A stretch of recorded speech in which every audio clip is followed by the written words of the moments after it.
Decoding Assumptions and Conclusions in Critical Reasoning.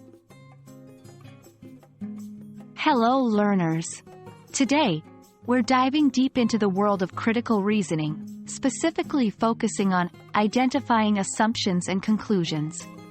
By the end of this video, you'll be better equipped to tackle GRE verbal reasoning questions. Remember, identifying assumptions and conclusions is crucial to ace the critical reasoning section. Critical reasoning questions test your ability to analyze and evaluate arguments. They present a short passage followed by a question. To answer correctly, it's essential to understand the main elements of an argument, and that's where assumptions and conclusions come in. A conclusion is the main point that the author is trying to convey.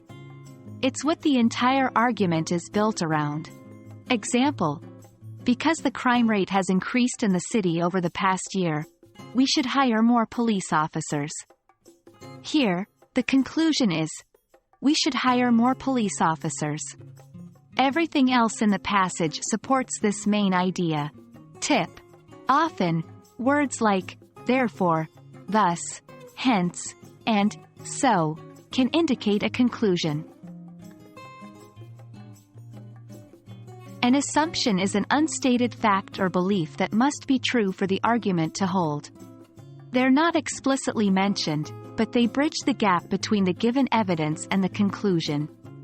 Using the previous example, because the crime rate has increased in the city over the past year, we should hire more police officers. The assumption could be, hiring more police officers will help reduce or manage the increased crime rate.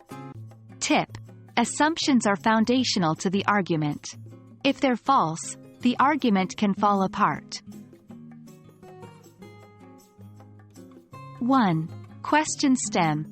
GRE often uses specific wording to ask about assumptions or conclusions. Look out for terms like assumes, relies on, or concludes. 2. Negation technique for assumptions. Imagine the opposite of a statement. If negating it weakens the argument, it's likely an assumption. 3. Look for keywords. As mentioned earlier, words like thus, therefore, and so often introduce conclusions.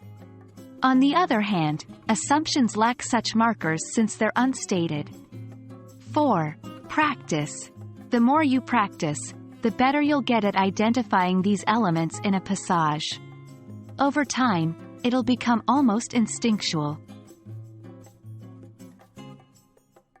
Identifying assumptions and conclusions is a valuable skill, not just for the GRE, but for evaluating arguments in real life.